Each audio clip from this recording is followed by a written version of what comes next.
Pulling away from here meant homewards. Both my big brother and big sister used to work in Eureka, the best for a kid. I got to go backstage and see the cogs of the machine, see how the magic happened and so ruin it. It made me feel important, like I'd been let into a secret. A long drag of trees, punctuated with metal roofs and colourful graffiti. Boys from my high school bragged about it, about how another lad a few years above had gone to prison for it, for tagging his name on a train. I remember looking at the steep wall of rock that was always smudged with moss and thinking, I wonder if anybody could climb it. I've met climbers since and heard how they can fit their fingers in the seams of the rock face, use their muscles to pull themselves up. This train on a Saturday with my mum, when she was called in to work for an emergency. Trundling back to say sorry, she'd produced the tiny plastic chicken that lived in her handbag. It laid speckled Cadbury's mini eggs. I remember it clucking when it laid one, but my mum says that it didn't. It must have been her. I used to crack the sugar shell with little teeth and keep the chocolate egg on my tongue for as long as I could. Sucked it until it shrunk down and down. I remember the sudden tunnel blackness where we waved at ourselves, the reflections of the other passengers bored or charmed by a kid. I was aware people thought that I was cute. I played to it.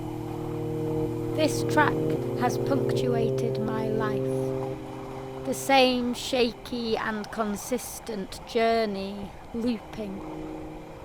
Snail shells, each one a journey, dotted in a journey. The same cluttered countryside views, the same battered rolling stock.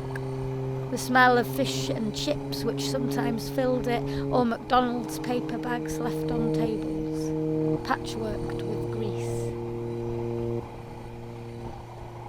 A Halifax landmark, Wayne House Tower, thick, clear needle up from the earth. You can climb up it on public holidays, that's what people used to say. I never believed them until one day we did. Me and my dad, all 400 steps, and saw our tiny world below. At night, they light it up green. It looks cartoonishly spooky. An ocean of leaves. More lorries and warehouses. You pass them, the warehouses, infinite times. I've never found out what goes on inside. I've never looked into it much. I left these towns with their slow pace and damp smiles and bustling friendship. I left these towns for the sting of the unfamiliar. The only way to get it is to move away, away from the scrubland at the edge of the train tracks. Sorby Bridge, which later will be on TV. It's odd to see your landscape captured, reflected back at you as part of some gritty crime drama. When I came up from London for the first time after I'd moved down there was a little boy sitting on the white breeze block wall and he was waving at anyone watching. Of course I waved back.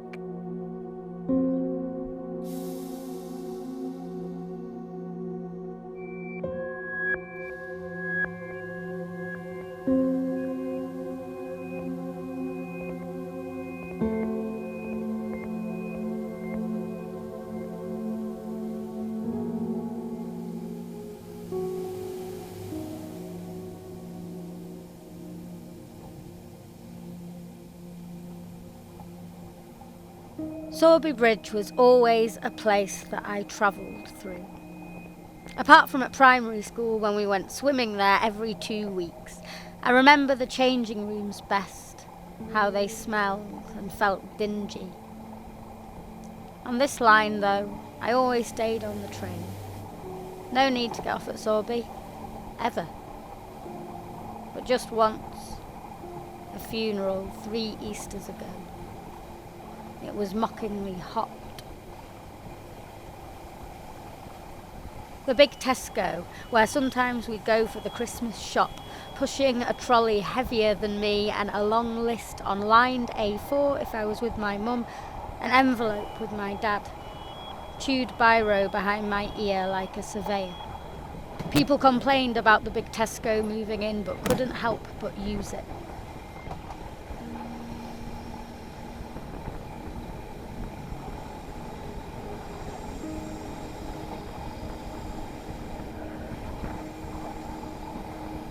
Then a long stretch of darkness and reflection. Other people bounced back at you, other people on their phones, and suddenly you see everything inside, lit up, all jewel-like. This bit meant nearly at the school stop, nearly at Dad's house. I sometimes think of telephone lines, the way they neatly score the space, slice the countryside sky into segments, each piece waiting to be projected upon.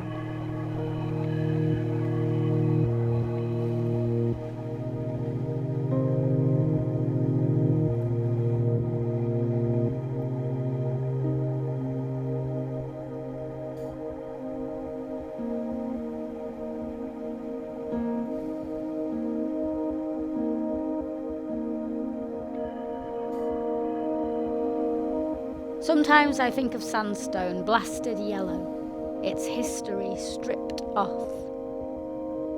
There is a yellow terraced house next to my dad's black and sooty terraced house, and it seems too new, cleaner than it should be.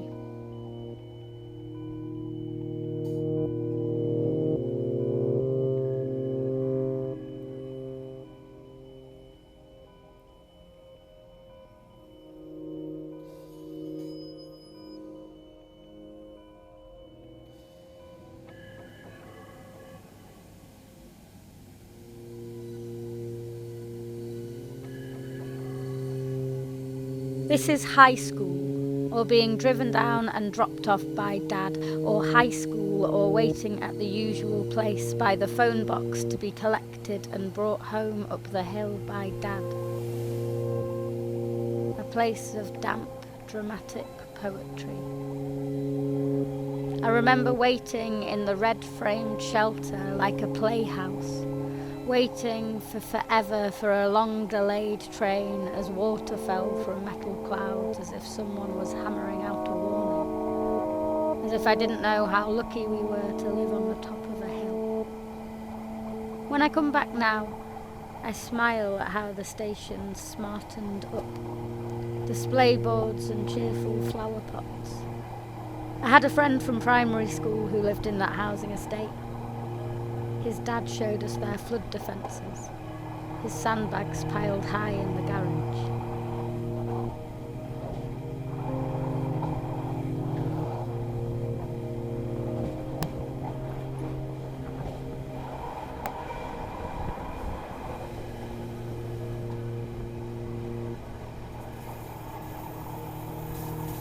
I remember walking along the canal in the summer term.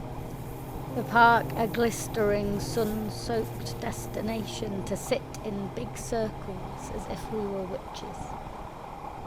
Even by September sometimes, it was still warm enough to walk and we could pop the tall pinkish purple flowers as we passed. In the winter, the train was the best way. Quick, and you could skip the fare back to Mum's house or band practice or a friend's house or a cafe to drink 1 hot chocolate each over 2 snug hours. Gossiping. Making your precious wages from waitressing in some rural pub stretch.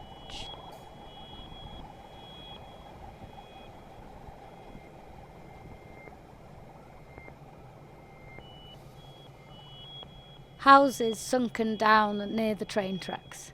Houses I know nothing about, and a signal box that says Hebden Bridge, that says all of the things associated with those 2 words, that says home to me.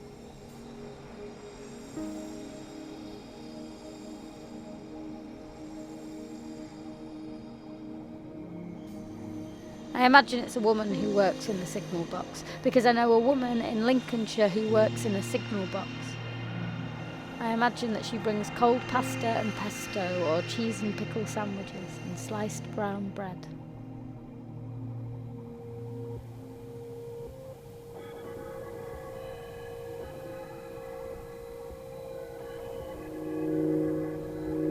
This side of the station at Hebden Bridge began to mean a route out, grown-upness, and moving to Manchester.